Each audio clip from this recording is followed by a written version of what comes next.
Assalamualaikum warahmatullahi wabarakatuh. Waalaikumsalam warahmatullah. Alhamdulillah, wassalatu wassalam ala rasulillah wa ala alihi wa man walah. Rabbi syrah li sadri wa yassir li amri wa hlul 'uqdatam bil lisan yafqahu qawli.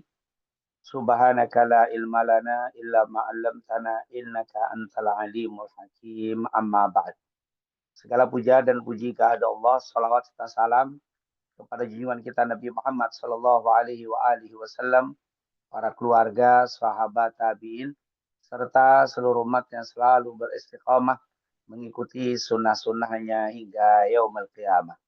Alhamdulillah, pada pagi hari ini di bulan yang sangat mulia, Allah pertemukan kembali kita semuanya untuk bersama-sama dalam rangka mempelajari dan membahas syariat junjungan kita Nabi Muhammad SAW. Semoga apa yang kita lakukan ini mendapatkan keberkahan dan keridhaan dari Allah Subhanahu wa taala. Amin ya rabbal alamin.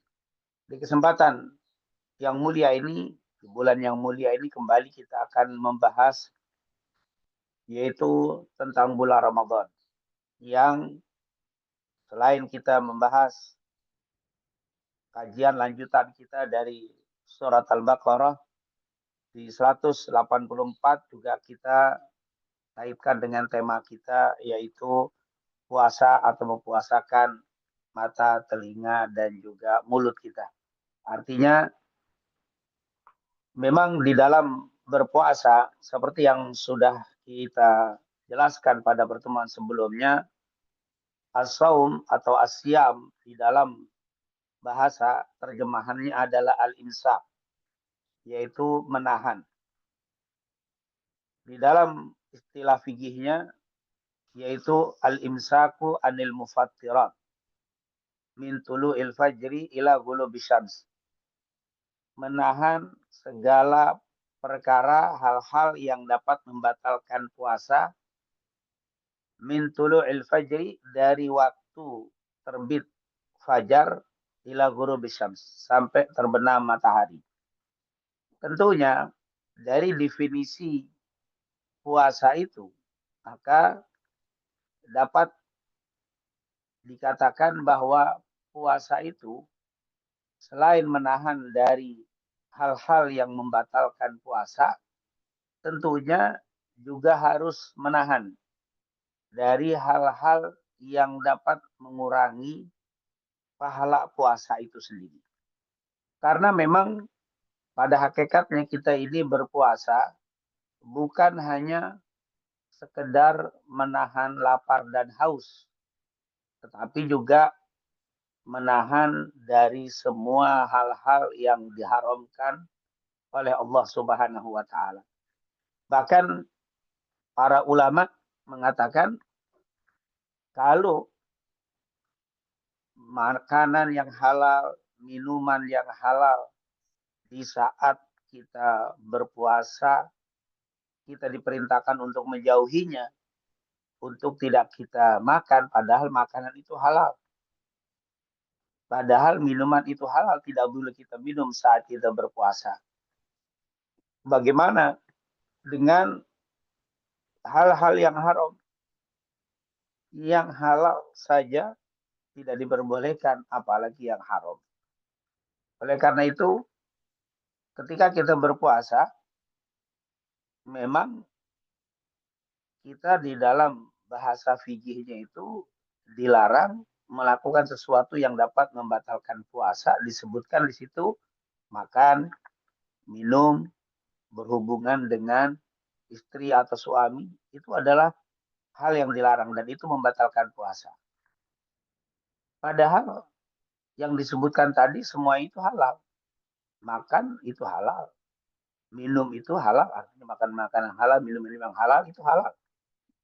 Dan berhubungan suami istri juga halal, tetapi saat kita berpuasa menjadi haram. Dimulai dari terbit matahari sampai terbenam matahari. Ini namanya berpuasa secara fikih. Tentu bagi orang-orang yang awam itu mengatakan berarti puasa yaitu artinya ya tidak makan, tidak minum, tidak mendekati istri. Tapi kadang-kadang mereka lupa bahwa 3 perkara tadi, makan, minum, mendekati istri itu halal. Tapi di bulan puasa kita dilarang untuk mendekatinya. Bagaimana dengan perkara-perkara yang haram? Kok ada orang yang berpuasa dari yang halal, tapi dia tidak berpuasa dengan yang haram? Apa yang haram? Yang haram itu yang berkaitan dengan panca indera kita, yaitu berkaitan dengan hal yang haram dengan mulut, yaitu secara dohir itu adalah makan makanan yang haram, makan makanan khomer, makanan yang haram yang dihalalkan, yang diharamkan dalam Islam. Itu tentunya jelas, itu sungguh unik, aneh. Yang halal dia tinggalkan, tapi makanan yang haram dia kerjakan. Ini tentunya bukan hanya sekedar batal, tapi malah berdosa, berlipat dosanya. Karena selain makanannya yang membatalkan puasanya, juga makanannya haram. Ini akan berlipat. Ini kan kalau kita bicara tentang fikih. Tapi ketika kita bicara tentang sifatnya orang-orang yang mulai naik levelnya dari sekedar fikih saja, yaitu Imam Al-Ghazali mengatakan bahwa ini puasanya orang khusus. Siapa itu puasanya orang khusus? Mereka bukan hanya mempuasakan secara dohir saja, bukan hanya mempuasakan dari segi fikih saja, yaitu batal dan tidak batal, tapi mereka mempuasakan dari segi kejiwaan, mulai Bapak mempuasakan jiwanya, mempuasakan anggota tubuhnya. Makanya mereka dibagi oleh Imam Al-Ghazali itu menjadi 3. Orang puasa yaitu puasa awam, ada yang puasa khusus, ada yang puasa khusus, super khusus, khawasul khawas. Nah, ini puasa awam, dia hanya meninggalkan makan dan minum serta berhubungan suami atau istri. Itu saja. Sehingga puasanya secara hukum fikih tidak batal. Tapi maaf, matanya mengkonsumsi dengan yang haram-haram. Melihat yang diharamkan Allah. Melihat yang sesuatu yang dilarang oleh Allah. Matanya terus melakukan itu. Mulutnya memang tidak makan dan minum. Tetapi mulutnya selalu mengatakan kalimat-kalimat yang kotor, kalimat dusta, kalimat keji, kalimat yang menghinakan orang, kalimat yang merendahkan orang. Ini kalimat mulutnya tidak berpuasa dari hal-hal yang diharamkan. Padahal melihat yang haram itu di dalam dan di luar Ramadan haram. Tapi dia lakukan itu. Padahal dia tidak makan dan tidak minum. Padahal makan minum itu haram di Ramadan, tapi di luar Ramadan halal. Tapi dia malah dia tinggalkan yang halal, dia lakukan yang haram. Lisannya mengucapkan kalimat yang diharamkan. Yang ketiga, yaitu telinganya, dia gunakan untuk mendengar kalimat-kalimat yang haram. Dia dengar riba, dia dengar fitnah, dia suka menggunjing dan membincangkan atau membicarakan aib orang. Nah, ini kata Imam Ghazali itu adalah puasanya orang awam. Yaitu siapa? Yang mempuasakan dirinya dari yang halal. Yaitu makan, minum, dan juga istri, suami. Dia tinggalkan itu selama dia puasa, tapi dia tidak mempuasakan anggota tubuhnya. Walaupun kata beliau sungguh aneh. Orang ini puasa dari yang halal, tapi dia tidak puasa dari yang haram. Nah, yang kedua, ini puasanya orang khusus. Siapa itu? Dia bukan hanya sekedar puasa dari hal-hal yang diharamkan Allah. Dari hal-hal yang dilarang oleh Allah. Seperti tadi, bukan hanya imsak anil ta'am wal masyrubat. Dia tidak hanya menahan untuk tidak makan dan minum serta mendekati atau hubungan dengan suami dan istri. Dia bukan hanya itu, tapi dia lebih dari itu. Yaitu siapa? Mereka yang juga mempuasakan panca inderanya dari hal-hal yang dilarang oleh Allah Subhanahu wa taala. Ini adalah tingkatan orang yang istimewa, disebut orang khawas, orang yang khusus mempuasakan matanya, mempuasakan telinganya, mempuasakan mulutnya. Ketika dia puasa, dia bukan hanya tidak makan dan tidak minum serta mendekati suami atau istrinya, tapi dia mempuasakan mulutnya untuk tidak berkata dusta al-imsak, dia menahan dari hal-hal yang diharamkan yang dilakukan dari mulutnya. Rasulullah mengatakan, "Man kana yu'minu billahi wal yawmil akhir falyakul khairan aw liyasmut." Siapa yang beriman kepada Allah dan hari akhir, hendaklah dia berkata yang baik atau diam. Ini adalah perkataan. Dia diam. Dan ini termasuk puasa. Oleh karena itu ketika Sayyidah Maryam ditanya sama orang-orang kampung, perihal beliau memiliki anak, beliau mengatakan, "Inni nadartu lirrahmani sauma." Dia mengatakan, saya telah bernadar untuk berpuasa. Sauma, yaitu berpuasa. Maksudnya apa? La ukallimul insi. Dan dia tidak akan berbicara dengan manusia. Itu adalah berniat untuk menahan. Itu saum. Saum itu menahan. Dia tidak mau berbicara. Nah, intinya dia tingkatan yang kedua ini mempuasakan mulutnya. Kenapa? Karena orang yang tingkatan puasa orang khusus ini, orang khas, ini khawas ini adalah dia tahu kalau minuman yang tadinya halal, makanan yang halal, istri suami yang halal dia jauhi. Bagaimana mungkin dia melakukan hal-hal yang diharamkan oleh Allah? Yang halal dia tinggalkan, masa yang haram dia lakukan. Makanya dia mempuasakan juga lisannya. Dan sudah banyak sekali di dalam Al-Quran, di dalam hadis Rasulullah Sallallahu Alaihi Wasallam kita diperintahkan untuk menjaga lisan, bahkan karena begitu banyak sekali hadis-hadis, ayat-ayat yang berbicara tentang menjaga lisan, sampai-sampai ulama mengatakan salamatul insan fi hifdzil lisan. Bagaimana keselamatan seseorang itu dari lisannya. Inilah orang yang puasanya secara khusus. Jadi dia tidak hanya meninggalkan makan dan minum serta berhubungan atau mendekati suami dan istri di bulan Ramadan. Dia puasa, dia puasakan juga adalah lisannya.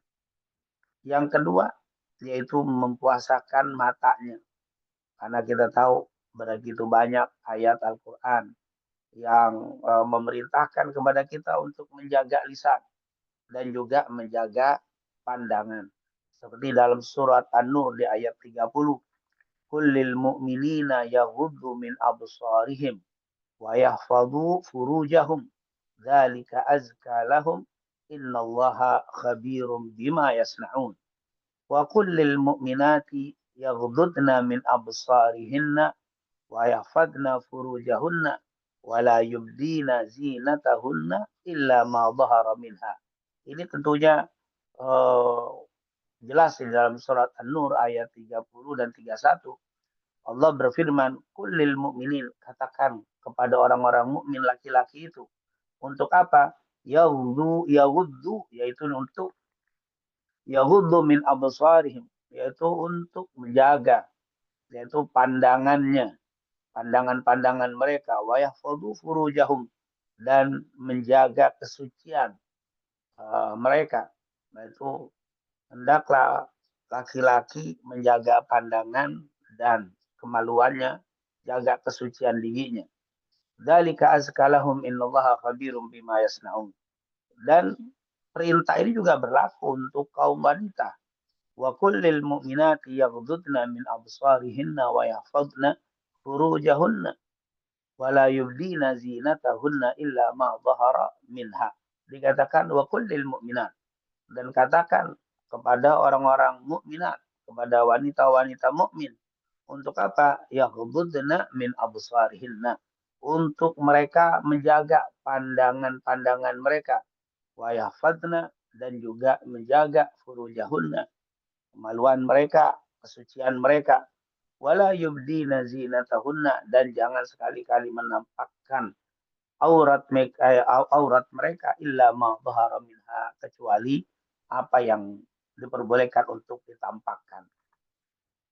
Jelas orang yang berpuasa tingkatan yang istimewa ini, dia bukan hanya mempuasakan dirinya dari makan dan minum serta berhubungan suami dan istri, tapi juga dia mempuasakan puasa matanya, panca inderanya, matanya.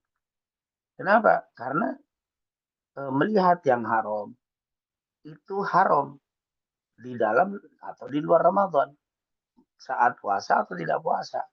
Bagaimana mungkin saat dia puasa dia tidak mengkonsumsi makanan-makanan yang halal, minuman yang halal, tidak mendekati istri dan suaminya yang halal, tapi malah melakukan perbuatan yang haram, yaitu dengan mengumbar pandangannya. Dan juga, maaf, yaitu tidak menjaga kemaluannya. Ini tentunya merupakan ciri-ciri orang puasa yang khusus, yaitu bukan hanya mempuasakan apa perutnya dari makanan dan minuman serta hubungan yang diperbolehkan, tapi menjauhi semua itu, yaitu menjaga mempuasakan matanya. Dan juga yaitu menjaga telinga, yaitu mempuasakan telinganya. Dia mempuasakan telinganya bagaimana? Dia hindari telinga ini untuk mendengar kalimat-kalimat yang diharamkan Allah Subhanahu wa taala.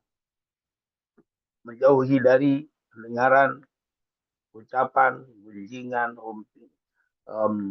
riba, fitnah. Ini merupakan yang boleh jadi kita tidak berbicara. Seseorang itu tidak berbicara, tetapi dia selalu menjadi pendengar orang yang berbicara. Ketika dia berpuasa, dia akan menghindari atau menghindarkan telinganya, pendengarannya dari kalimat-kalimat yang haram. Kenapa? Karena mendengar kalimat yang haram dengan sengaja, lain dengan terdengar, yaitu ketika ada orang menggunjing, ketika orang ngerumpi, ketika orang riba, lalu kita mendengarkan, walaupun kita tidak bicara, tidak ikut bicara, tapi mendengarkan pembicaraan fitnah, riba, itu termasuk perbuatan yang haram. Maka orang yang berpuasa, selain tingkatan yang khusus ini, selain dia mempuasakan dirinya dari makan dan minum, serta hubungan suami istri, dia juga mempuasakan dari hal-hal yang diharamkan dengan lisannya, dengan pandangannya, dan dengan telinganya. Itu tingkatan yang luar biasa, orang yang sudah bisa mempuasakan panca inderanya ini, atau mata, telinga, dan mulutnya atau lisannya, ini merupakan orang-orang yang istimewa. Yaitu orang-orang yang dikatakan oleh Imam Al-Ghazali adalah orang-orang yang khuas, orang yang khusus. Nah, insya Allah kita semuanya mendapatkan maqam, mendapatkan kedudukan, yaitu orang yang khusus ini. Bukan hanya mempuasakan yaitu lisan kita, mulut kita dari makanan yang halal, makanan yang diperbolehkan, minuman yang diperbolehkan, kita tahan saat kita puasa. Kita tidak mendekati suami atau istri kita saat kita puasa.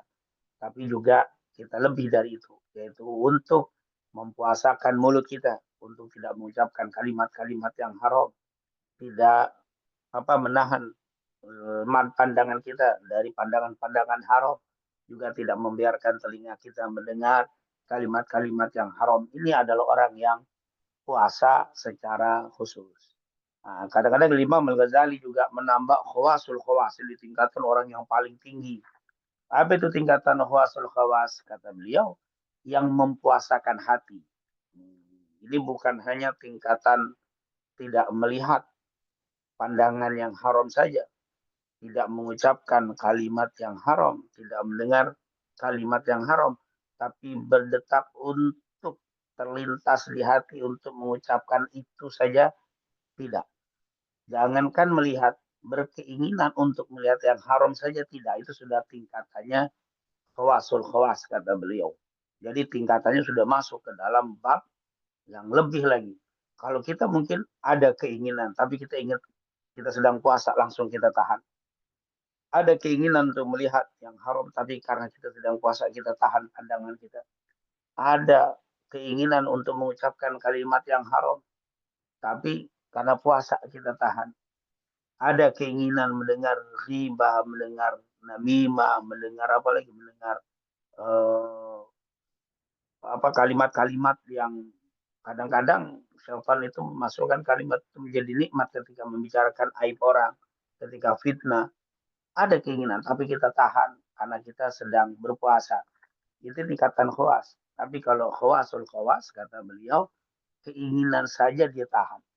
Ketika ada keinginan melihat yang haram, itu sudah beristighfar. Dia sudah menganggap itu sesuatu yang salah. Padahal baru keinginan, belum ada wujud dari perbuatan. Itu tentunya tingkatan yang seperti para nabi, seperti para rasul. Yaitu para nabi dan rasul puasanya bukan hanya sekedar makan dan minum, bukan hanya sekedar mempuasakan telinga, mulut, pandangan, tapi mempuasakan hati. Hati mereka berkeinginan yang haram saja tidak, dengan pandangannya, dengan telinganya, dengan mulutnya. Nah, tapi mungkin di bawahnya itu adalah orang yang ada keinginan tapi dia tahan. Ada keinginan untuk melihat yang haram tapi kita tahan karena kita sedang puasa. Ada keinginan untuk mengucapkan kalimat-kalimat yang dilarang dalam Islam. Tapi kita tahan karena kita sedang berpuasa. Ada keinginan untuk mendengar kalimat-kalimat yang diharamkan Allah. Tapi kita tetap tahan. Kenapa? Karena kita sedang puasa. Inilah orang yang tingkatannya sudah masuk ke dalam khawas. Tapi yang awam, puasa orang awam itu kata beliau, yang hanya puasa dari barang-barang yang halal, tapi tidak mempuasakan dari barang yang haram. Justru kata para ulama sungguh unik memang. Kok bisa kita tinggalkan air, air putih, air yang halal kita tinggalkan. Kita tinggalkan makanan, nasi, tempe, tahu, mungkin apa, lauk, makanan-makanan yang halal kita tinggalkan. Tapi kok bisa kita mulut kita makan dengan kalimat-kalimat yang kotor? Itu adalah makanan yang kita ucapkan. Walaupun dia tidak berbentuk makanan, tetapi itu adalah konsumsi mulut kita, yaitu dengan mengeluarkan kalimat-kalimat kotor, kalimat jorok. Ini sungguh unik. Yang halal dia tinggalkan, tapi yang haram dia lakukan. Ini merupakan puasanya yang awam. Dan mungkin kita dulu masih hanya puasa awam, tetapi insya Allah semakin ke depan tahun ini kita jadikan puasa kita bukan hanya puasa dari al-imsak anil mufattirat min al-akli wa syurbi wal jima' dan yang dilarang di dalam fikih tadi.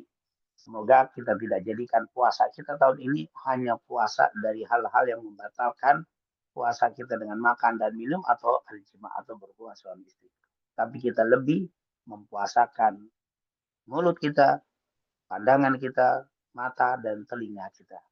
Dan memang di dalam hukum fikih orang yang tidak mempuasakan mulut, telinga dan matanya tidak dihitung batal karena fikih itu berbicara yang dohir. Fikih itu berbicara yang dohir. Maka perbuatan batin seperti tadi itu tidak terkena hukum fikih. Artinya sah-sah saja. Walaupun orang itu puasa, dia dari pagi sampai sore membicarakan aib orang. Dari pagi sampai sore dusta terus pembicaraan. Dari pagi sampai sore terus menghinakan orang, mulut penuh dengan cacian, hinaan, riba, fitnah, dusta, kata-kata kotor setiap waktu dia dalam keadaan puasa. Tidak puasa, karena tidak batal puasa. Dari pagi sampai menjelang berbuka yang dilihat ada pandangan-pandangan haram, film-film yang haram, gambar-gambar yang haram. Apakah batal puasa? Tidak batal. Figinya dalam hukum fikih tidak batal. Karena fikih itu berbicara tentang yang dohir. Nah, bab-bab seperti itu tidak dibatalkan. Atau dari pagi sampai sore hanya mendengar kalimat-kalimat yang diharamkan Allah. Kalimat-kalimat yang dilarang untuk kita dengar. Kalimat ghibah, kalimat fitnah, kalimat kotor. Kita tidak berbicara, tapi kita sering mendengar dan suka mendengar kalimat itu. Dalam hukum fikih tidak batal. Karena hukum fikih itu hanya berbicara yang zahir saja. Makan, minum air putih yang halal, kamu minum batal. Walaupun kamu ngomong kotor, jorok, tidak batal. Kata berbicara, karena dia tidak tampak. Dia hanya apa berbentuk batin. Kalau bahasa kita ini bukan dohir. Fikih itu berbicara tentang dohir yang tampak. Nah ini ketika dia memandang dengan pandangan yang haram, menonton film yang haram, selama maaf, dia tidak mengeluarkan cairan, artinya tidak syahwat sampai keluar, hanya syahwat saja, tidak batal. Ketika ada seorang yang melihat gambar-gambar, melihat foto-foto, melihat film-film yang haram, dia syahwat, tidak batal. Tapi kalau sampai mengeluarkan, maaf, sampai uh, keluar air mani, ini baru para ulama nanti karena tampak dia keluar. Karena dia ada keluar, maka disitulah mulai hukum timbul. Ada yang bilang haram, ada yang bilang batal.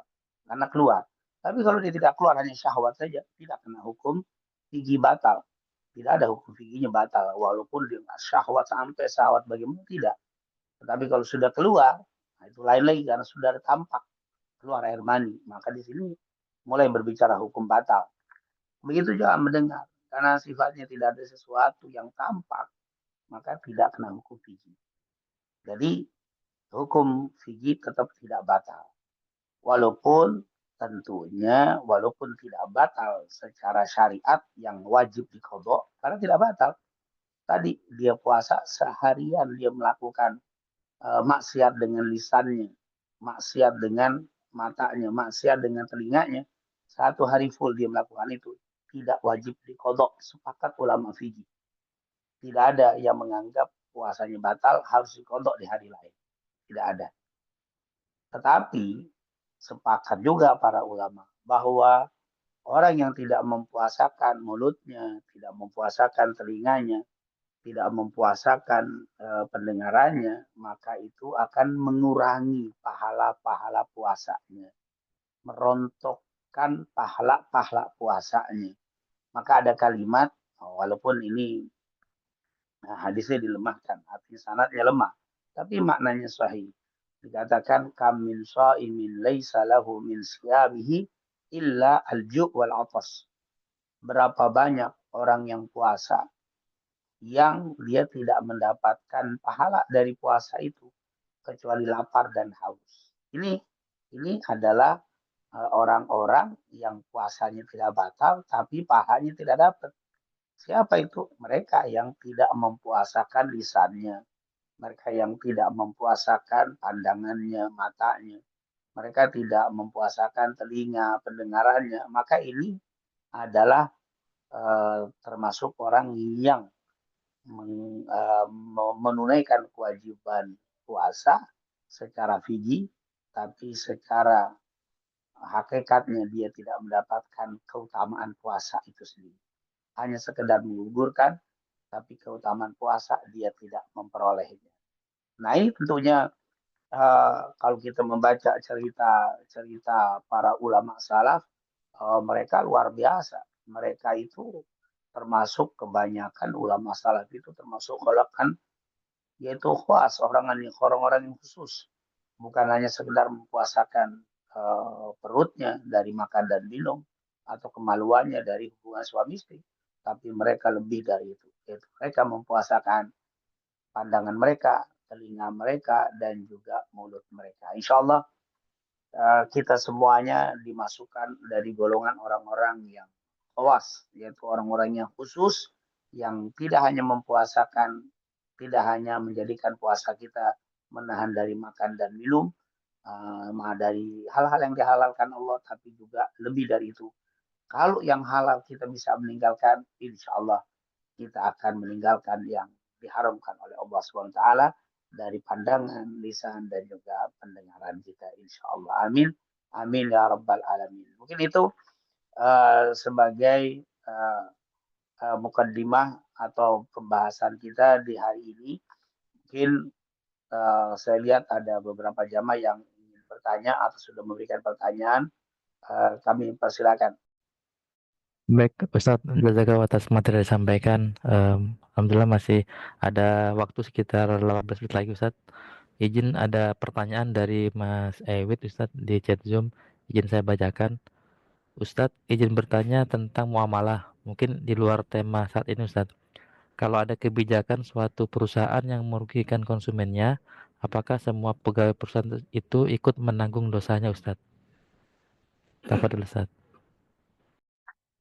Iya, ada kebijakan dari sebuah perusahaan yang merugikan konsumen. Nah, tentunya merugikan konsumen ini boleh jadi mungkin kalau yang pertama sebenarnya produknya tidak bagus. Lalu dia jual dengan harga yang mahal dan konsumen bisa melihat itu memang tidak bagus dijual dengan harga mahal. Maka si konsumen tahu bukan tipuan tapi memang benar konsumen melihat barang itu tidak bagus tapi si konsumen tidak tahu kalau harga itu tidak seperti itu. Di luaran sana mungkin murah tapi dia melihat ini mahal sekali dan dia beli juga, maka sebenarnya harga dengan produknya itu tidak sesuai dan itu diketahui oleh konsumen. Tidak apa-apa, kita kena hukum nggak dosa tidak dosa karena dia jujur dengan apa adanya. Di barang saya segini saya jual segini, kalau lihat sendiri bagaimana mutu kualitas itu adalah menentukan konsumen. Ini tidak, kita nggak kena dosa. Tapi mungkin tidak laku ya, kalimat itu mungkin susah lakunya karena kelihatan. Nah, yang jadi masalah ini adalah produk itu kemasannya bagus, dalamnya sebenarnya tidak bagus. Jadi ada unsur menipu. Nah, ini ada unsur menipu. Terus kita tahu bahwa itu mengandung tipuan. Apakah kita sebagai karyawan, sebagai pegawai kena juga? Kata para ulama kena kalau kita tahu. Kenapa? Karena kita termasuk yang memasarkan, kita termasuk yang mengetahui dan kita tidak ungkap. Itu kan ada hadis Rasulullah SAW, man ghassana falisa minna. Sekali waktu Rasulullah SAW di kota Madinah, beliau tidak kontrol pasar kota Madinah. Salah satu sahabat ada yang menjual kurma di sebuah keranjang. Lalu Rasulullah SAW memasukkan tangannya ke keranjang itu. Dan ternyata diperiksa di dalam keranjang itu ada kurma yang basah di bagian bawahnya. Lalu Nabi keluarkan kurma itu dan mengatakan, kenapa engkau tidak tampakkan kurma yang basah di dalam ini? Engkau tampakkan di luar kurma yang kering, sementara yang di dalam masih basah. Nah, tentunya kenapa disembunyikan itu boleh jadi karena nanti kalau ditimbang itu akan lebih berat. Ya, karena yang basah itu kan lebih berat kalau ditimbang dibanding yang kering. Ini tentunya ada unsur menipu. Yang kedua, yang basah itu kurang bagus karena semestinya dia dijemur dulu, baru kering, baru dijual, lagi dijual. Ternyata orang ini menyembunyikan, meletakkan yang basah itu di dalam. Nah, ini kan menyembunyikan kekurangan di dalam dagangan itu. Lalu sahabat itu ditanya, kenapa engkau melakukan ini? Dia bilang, ya Rasulullah, yang di bawah itu tidak sempat saya jemur lebih dulu. Jadi dalam riwayat saya jemur tapi masih belum kering. Jadi saya taruh bawah. Maka Nabi bilang tidak boleh. Mesti yang kau letakkan di atas juga, dikasih tahu juga sama konsumen, pembelinya bahwa di sini ada barang yang basah, yang kering. Jangan yang ditambahkan yang kering. Sementara yang basah kau sembunyikan. Lalu Nabi mengatakan, man ghasyana falaysa minna. Siapa yang menipu, ghish itu kalau bahasa kita bukan menipu kosong ya. Gini, kalau kita menipu, misalkan, ayo Bapak taruh modal dengan saya deh. Nanti saya akan jalankan, nanti insya Allah keuntungan dapat sekian persen. Ternyata orang itu naruh modal sama saya bawa lari. Itu kadip. Itu bukan risk, itu penipu, itu pencuri.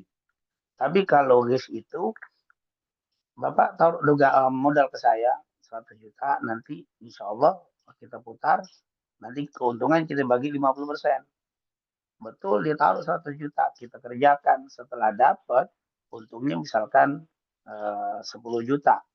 Semestinya kan dapat 50%, jadi dapat 5 juta. Terus kita bilang, Pak, ini untungnya hanya 8 juta ini Pak, bukan 10. Oh baik, 50% berarti dapat 4. Nah, itu namanya risk. Artinya apa? Ada yang didapat tapi tidak jujur. Ada yang menipu tetapi di situ ada yang diperoleh tapi ada unsur penipuannya. Nah, kalau kita jual barang padahal tidak ada barangnya, itu kadzib namanya. Itu pendusta. Tapi kalau kita jual barang tapi speknya tidak sesuai dengan apa yang kita sampaikan, itu namanya risk. Maka Nabi bilang, man ghasyana falaysa minna. Yang risk, yang melakukan risk itu bukan dari golongan kami. Kalau risk saja sudah ditegur keras, bagaimana dengan yang menipu tadi ya, yang berdusta. Kalau ini risk ini, artinya kamu jual sekeranjang ini benar, timbangannya 10 kilo. Tapi pada hakikatnya di dalamnya ada yang basah. Kalau ditimbang saat kering, boleh jadi hanya 8 kilo. Ini termasuk risk. Maka Nabi bilang, siapa yang suka melakukan risk, dia bukan dari golongan kami. Walaupun disebutkan dosanya, tetapi di sini ancaman yang sangat berat. Bukan dari golongan kami, bukan dari akhlak kami, bukan dari umat kami, bukan dari cara muamalah dari umat kami. Itu yang ditegaskan oleh para ulama. Ini yang pertama, itu teguran yang keras. Yang kedua, juga menghilangkan keberkahan. Nah, dikatakan oleh Rasul Shallallahu Alaihi Wasallam, pedagang yang jujur itu sangat berkah. Tapi ketika pedagang itu tidak jujur, zaman dulu kan selalu ungkapannya pedagang, tapi sekarang itu pedagang. Oh, mau pedagang kita kan rata-rata kalau kita kerja itu hampir semuanya kalau di eh, garis eh, lurus atau garis benang merahnya katanya itu pasti ada unsur dagangnya, baik dagang jasa, dagang ilmu, dagang barang, dagang apa itu rata-rata dagang. Jadi kalimat dulu itu dagang saja, tapi sekarang itu bisa saja kita produk barang itu juga dagang kan menjual. Nah, intinya ketika itu tahu ada sesuatu yang tidak jujur, kita sembunyikan lalu kita jual, itu termasuk risk. Dan ketika kita melakukan itu dan kita tahu, kita sebagai karyawan, kita sebagai pegawai saya tahu, tapi kita diam terus kita jual tanpa kita jelaskan kepada konsumen, maka termasuk kena hukum kita dosa.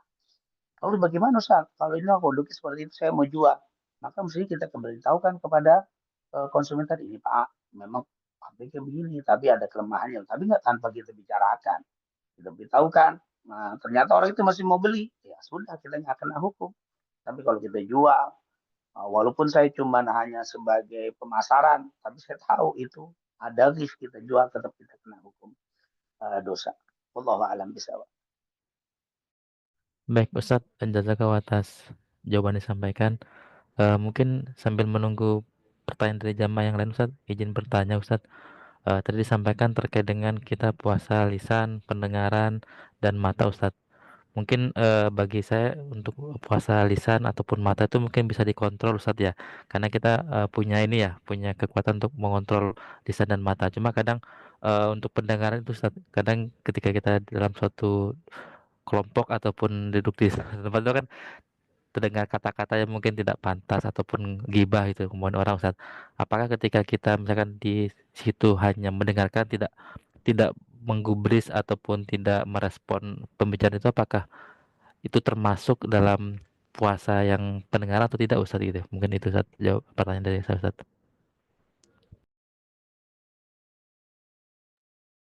Iya, sebenarnya ketika kita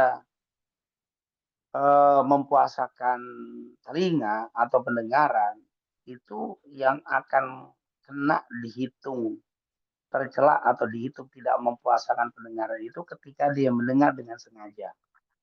Nah, mendengar dengan sengaja. Adapun sama dengan pandangan, kadang-kadang tidak sengaja waktu di jalan tiba-tiba kita melihat gambar-gambar yang haram atau waktu kita maaf ya.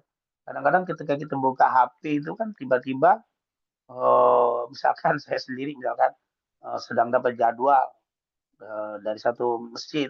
Saya buka itu ternyata harus bukanya ke apa namanya itu PDF dan sebagainya begitu. Nanti kadang-kadang waktu diinstal keluar iklan, keluar itu kan juga ada yang ya maaf yang haram juga. Tapi kita tidak sengaja, terus kita cepat kita untuk lepas. Nah ini bagaimana? Dan alhamdulillah kata para ulama sama dengan pandangan telinga juga sama. Yaitu ketika Imam Ali bin Abi Thalib pernah mendengar dari Rasulullah SAW, ya Ali, an-nadratul ula laka wa nadratul thaniya alaika. Wahai Ali, pandangan pertama itu untukmu. Pandangan kedua adalah menjadi dosa untukmu.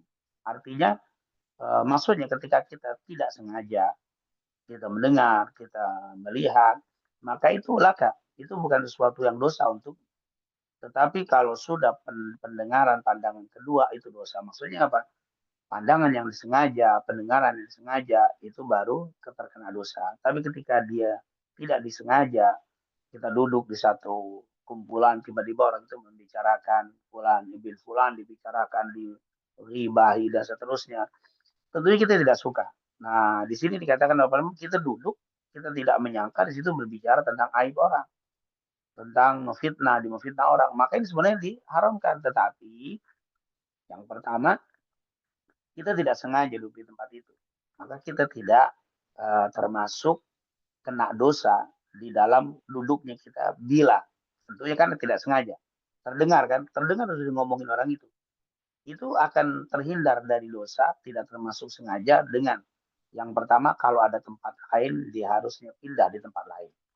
Nah, tapi kalau dia tidak sengaja terus dia dengar padahal ada tempat lain bisa pindah dia nggak mau pindah dengar enak nah, itu jadi dosa juga walaupun awalnya tidak berdosa karena tidak sengaja tetapi menjadi dosa ketika dinikmati didengar maka ini dosa apalagi cuman seorang kita duduk sama orang itu kan pas sengaja kemudian dia bicara tentang hal-hal yang diharamkan maka tentunya kalau memang kita bisa tegur jangan membicarakan aib ini kita sedang puasa nanti berkurang pahalamu dan seterusnya artinya bisa ditegur gitu kan dikatakan apa kuntum khairu ummatin ukhrijat linnas ta'muruna bil ma'ruf wa tanhauna 'anil munkar amal ma'ruf nahi munkar itu kan munkar jadi kita munkar harus cegah dan kalau memang kita ini termasuk yang ada aful iman orang yang lemah imannya itu kan man ra'a minkum munkaran falyughayyirhu fa illam yastati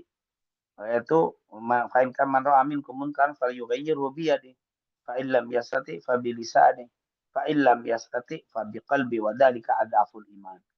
Ya ini ada kalau memang kita bisa menegur ya kita tegur kalau memang sendiri tapi kelompok kan tidak mungkin untuk kita tegur maka kita ada tempat yang bisa kita pindahlah nah, termasuk itu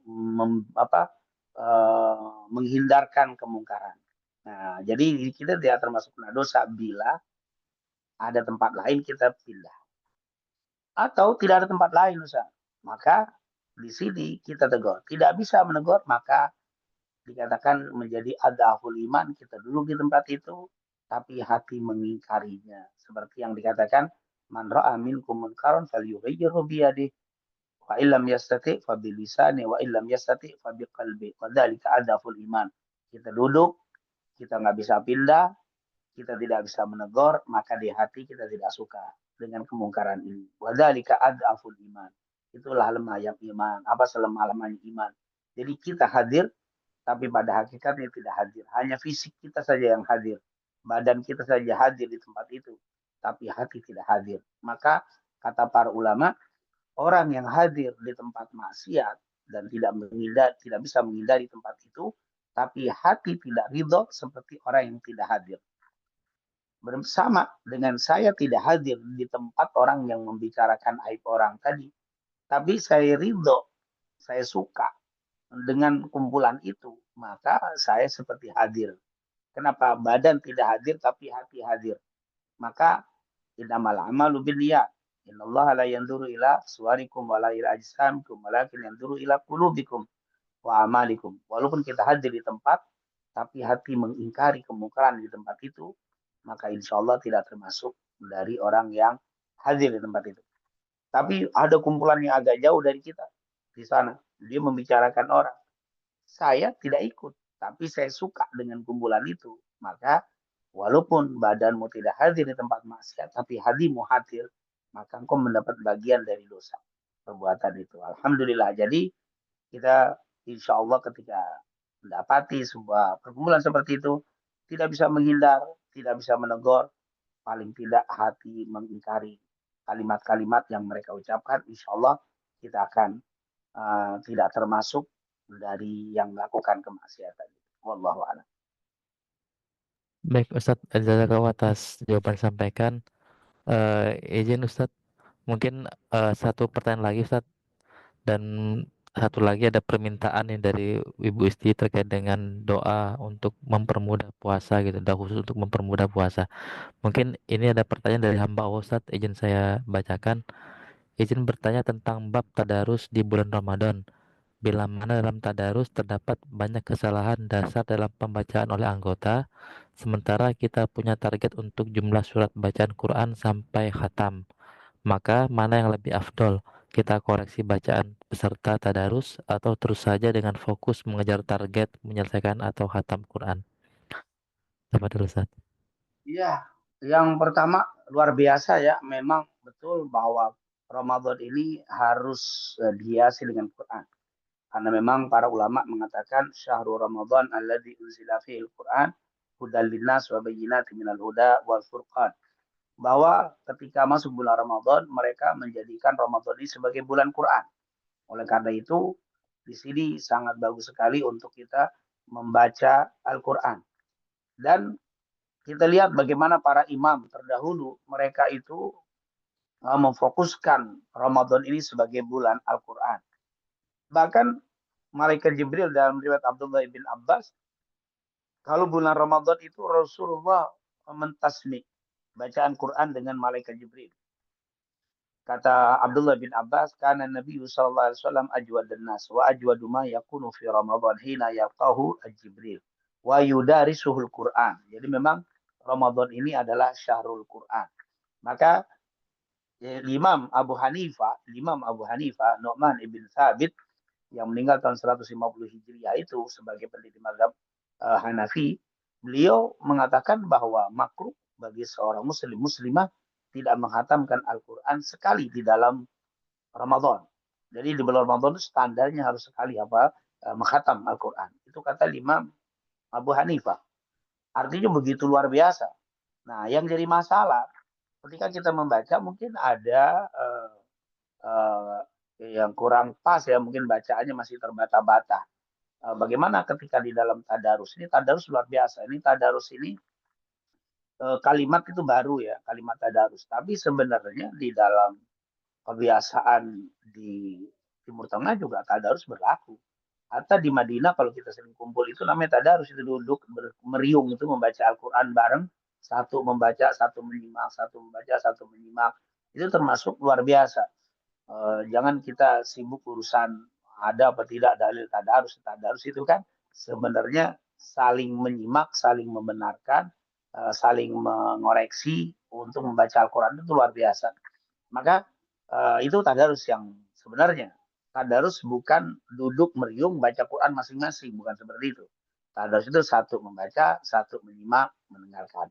Nah, ternyata ada yang kurang lancar bacaannya, banyak salah atau sedikit beberapa kali salah.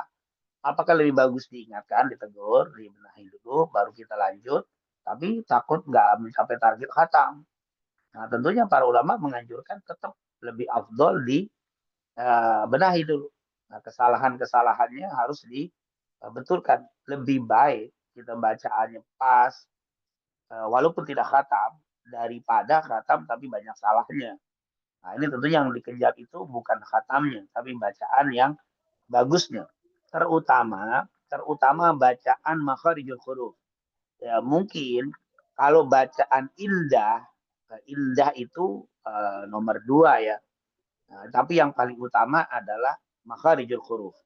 Karena di dalam hadis itu man qara'a harfan min kitabillah falahu hasanah wal hasanatu bi asri amsalihha la aqulu alif lam mim harf walakin alif harf lam harf mim harf. Ketika Abdullah bin Mas'ud berkata, Rasulullah bersabda, siapa yang membaca Al-Quran setiap hurufnya itu satu kebaikan. Satu kebaikan dilipatkan 10. Tidak aku katakan alif lam mim satu, tapi alif lam itu alif lam tiga. Ya, artinya huruf disebutkan. Maka huruf itu yang paling ditentukan. Masalah keindahannya itu malah lebih ringan. Misalkan gini, ikhfa in kuntum ada yang baca in kuntum, arti innya itu ikhfa-nya kurang, itu masih tidak terlalu parah. Tapi ketika membaca ain menjadi gha, menjadi a, menjadi kha, menjadi ha, nah itu perlu dibenahi. Jadi sekali lagi, kejar kesempurnaan lebih utama daripada mengejar daripada khatam ya. Kalau doa, tentunya sebenarnya di dalam doa taraweh saat orang baca doa itu sebenarnya ada di situ ada untuk bisa kita membaca sering begini kalimatnya. Ya fariqal furqan wa munzilal Qur'an bil hikmati wal bayan barikillahumma lana fi syahri Ramadan wa a'inna alaina bil qiyam wasyam. Itu ada doa-doa yang bagus itu. Artinya gini, ketika orang berdoa itu ada kalimat seperti ini. Wahai yang menurunkan Al-Quran, jadikanlah keberkahan di bulan Ramadan ini dan bantulah kami untuk siam dan kiam. Itu ada doa supaya kita dibantu oleh Allah mudah menjalankan asyam wal qiyam. Itu ada itu kalau mungkin kalau Bu Istian nanti mau, saya juga ada nanti di WA saya nanti saya kirimin itu doa, tapi memang agak panjang. Tapi di antara kalimatnya ada minta supaya dibantu kita untuk siam wal qiyam. Allah alam. Baik Ustaz, dasar atas jawaban disampaikan. Afwan Ustaz, masih ada satu pertanyaan lagi Ustaz dari Pak Nata Sanjaya. Assalamualaikum Ustaz, izin bertanya di luar tema. Bagaimana menurut Islam terkait dengan pembelian dengan menggunakan uang elektronik dan belanja barang-barang dan sejenisnya melalui Shopee atau Tokopedia Ustaz? Iya, mungkin yang menjadi sebab timbulnya pertanyaan ini kalau zaman dulu kan ya dan biadin. Gitu. Ya dan biadin itu kalau dalam ilmu fikih eh, ketemu gitu ya. Kita ketemu terus ini bayar uangnya, ini barangnya gitu ya dan biadin. Tangan dengan tangan. Ini barangnya berapa? Sekian-sekian kita lihat, kita buka barangnya. Setelah itu, oke jadi deal nih saya bayar, barang kita terima. Itu zaman dulu. Maka bagaimana kalau kita pakai online, pakai Shopee dan lainnya, kita kirim pakai tidak melihat barang, itu apakah termasuk boleh? Nah, ini apakah nggak termasuk nanti di dalam hukum kalau kata orang itu menjual seperti yang belum jelas barangnya. Kan di dalam hukum fikih kalau kita belajar fikih itu tidak boleh membeli ikan yang ada di dalam empang. Kita belum jelas ini empang ikannya sekian. Masih di dalam empang kita nggak tahu. Atau kalau ijon sistemnya membeli buah yang ada di pohon. Ini saya beli satu pohon nih sekian. Padahal pohon rambutan ini isinya berapa kilo saya nggak tahu. Tapi saya lihat itu saya beli itu tidak boleh. Nah, kalau memang membeli barang yang belum jelas seperti itu tidak diperbolehkan. Begitu juga kalau kita online bagaimana? Nah, ketika kita beli online, tapi di online itu sudah diterangkan speknya, itemnya jelas, barang ini sekian berat kiloannya, besarnya, meternya, dan gambarnya ada jelas. Nah, ini kata para ulama sebenarnya terhitung ya dan biadin ketika memang terlihat karena syarat terlihat tidak mengandung kesamaran ada di situ kecuali tidak dijelaskan itemnya bentuknya speknya tidak dijelaskan dengan detail ini tidak boleh. Seperti orang bilang beli kucing dalam karung ini tidak tapi kita kelihatan sama seperti kita sekarang itu kalau beli di misalkan apa namanya air misalkan air di dalam karton barang dari karton itu kita tidak buka tapi di depan karton tertulis dengan jelas jumlahnya sekian, ini sekian, lebar sekian, walaupun tidak harus dibuka, tapi kita sudah tergambar dengan jelas seperti kita melihat karena bentuknya sudah dituliskan. Ini berarti ini termasuk yang dibolehkan. Tidak harus kita buka, tidak harus kita lihat karena speknya sudah kelihatan. Terus yang kedua, tidak ya dan biadin boleh. Tapi kenapa? Karena pada hakikatnya itu sudah deal ya. Jadi saya kirim barangnya, saya kirim transfer bayarnya, dia kirim sebenarnya dan biadin hanya tidak dipegang dengan tangan, tapi sebenarnya ketika kita kirim, kita sudah kirim, transfer, dia sudah bayar, sudah kirim barang itu sudah, walaupun sampainya berjarak, ya, berjarak seminggu, 2 minggu, sehari, 2 hari, itu nggak ada masalah. Yang penting itu sebenarnya ada diadin. Kalimatnya memang tidak menggunakan tangan dengan tangan, tetapi itu termasuk sudah. Jadi sekarang ya, baik kita sekarang dikirim, barang itu langsung dipak. Seandainya ada kenaikan barang, itu tidak lagi kita boleh, Pak, setelah berhari udah berjalan, udah dipak, dikirim, tiba-tiba barang naik. Nggak boleh orang itu mengatakan, Pak, ini barangnya naik. Oh, nggak bisa, karena sudah saya bayar dan dia sudah pak. Maka itu selesai.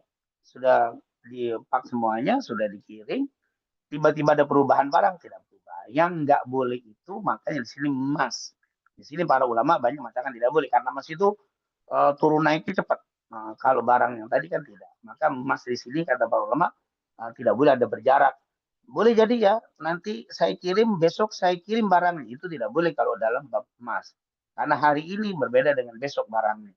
Tapi kalau bukan, maka kata ulama itu diperbolehkan. Nah, ini alhamdulillah bab muamalah ini di dalam hukum bab muamalah ini lebih lunak Islam itu. Kalau ibadah harus ditanya, Ustadz ada nggak dalilnya melakukan ibadah ini? Itu seperti ibadah, bab ibadah. Tapi kalau bab muamalah ada nggak larangan untuk melakukan ini? Jadi bukan apakah ada dalil, tapi apakah ada larangan. Nah ternyata tidak ada larangan banyak di dalam bab muamalah. Jadi bab muamalah itu lebih luas, lebih elastis, lebih berkembang, lebih banyak perubahan-perubahan, dan itu dalilnya akan lebih ringan karena memang dalilnya apakah ada larangan atau tidak. Tapi kalau ibadah apakah ada perintah atau tidak. Wallahu a'lam bishawab. Baik Ustaz, jazakallahu atas jawaban disampaikan. Alhamdulillah semua pertanyaan sudah dijawab oleh Ustaz Abdul Segaf. Afwan Ustaz, melebihi waktunya 4 menit ya. Izin sebelum kita tutup, mohon berkenan Ustaz untuk memimpin doa terlebih dahulu. Tafadhal Ustaz. Baik, mungkin itu saja yang bisa kita bahas pada kesempatan pagi hari ini. Sekali lagi jazakumullah khair kepada Ustaz Sidik, Ustaz Yudi ya tadi ya, yang sudah memandu acara ini. Dan sekali lagi kita berdoa kepada Allah, semoga Allah jadikan Ramadan ini betul-betul menjadi Ramadan yang penuh berkah untuk kita, Ramadan yang penuh ampunan untuk kita, dan semoga Allah jadikan Ramadan ini yang terbaik dari Ramadan-Ramadan yang telah berlalu, dan semoga Allah berikan panjang umur, sehat walafiat, bisa bertemu dengan Ramadan di tahun-tahun yang akan datang. Amin. Amin ya rabbal alamin. Allahumma shalli ala sayyidina Muhammad wa ala ali sayyidina Muhammad. Allahumma inna nas'aluka ilman nafi'an wa rizqan thayyiban wa amalan salihan. اللهم يا فارق الفرقان ومنزل القرآن بالحكمة والبيان بارك اللهم لنا في شهر رمضان وأعنا علينا سنينا بعد سنين وأعواما بعد الأوام وأعنا علينا بالقيام والصيام برحمتك يا أرحم الراحمين. اللهم بارك لنا في رمضان وأعنا علينا بالقيام والصيام برحمتك يا أرحم الراحمين. ربنا ظلمنا أنفسنا وإن لم تغفر لنا وترحمنا لنكونن من الخاسرين. ربنا آتنا في الدنيا حسنة وفي الآخرة حسنة وقنا عذاب النار. اللهم تقبل صيامنا وقيامنا وركوعنا وسجودنا وتضرعنا وصدقاتنا. ربنا آتنا. وصلى الله على سيدنا محمد وعلى آله وصحبه وسلم والحمد لله رب العالمين. Baik, Itu sekali saja lagi kami sekali lagi kepada seluruh jamaah, semoga selalu sehat walafiat insyaallah, terus bersemangat untuk qiyam siam insyaallah, dan insyaallah semuanya bisa menghatapkan Quran. amin ya Assalamualaikum. rabbal alamin. Waalaikumsalam warahmatullahi wabarakatuh. Sekali lagi kami ucapkan terima kasih kepada Ustadz Abdul Segaf dan kepada Bapak Ibu jamaah yang telah berkenan hadir dalam pengajian kita pada pagi hari ini. Kita tutup dengan bacaan hamdalah, alhamdulillahirabbil alamin, dan doa kufratul majelis. Subhanaka wa humma bihamdika asyhadu an la ilaha illa anta astaghfiruka wa atubu ilaik. Kurang lebihnya kami mohon maaf. Wassalamualaikum warahmatullahi wabarakatuh. Waalaikumsalam warahmatullahi wabarakatuh. Terima kasih Ustaz Jazakumullah Sidik. Ustaz. Ya Ustaz Mudah-mudahan Sidik, ya. Mas Yudi. Ya, terima kasih Pak Ses, Bapak Ibu semuanya, terima kasih. Izin kami tutup link Zoom-nya Bapak Ibu.